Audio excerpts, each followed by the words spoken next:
Top officials from India's Ministry of Defence are set to meet their Russian counterparts this week to discuss acquiring 5 additional S-400 Triumph air defence systems.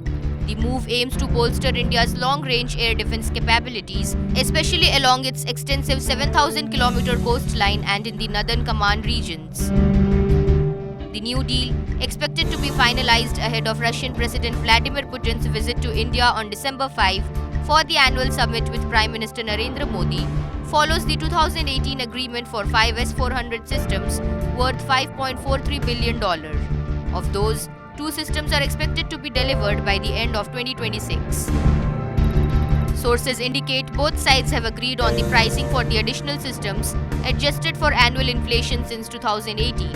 Under current discussions, 3 systems may be purchased outright, while 2 could be manufactured in India under a transfer of technology agreement involving private sector firms. The deal will be executed through a government-to-government framework and will include maintenance, repair and overhaul of infrastructure within India. Contrary to speculation, India is not currently pursuing Russia's S-500 system, which remains under development.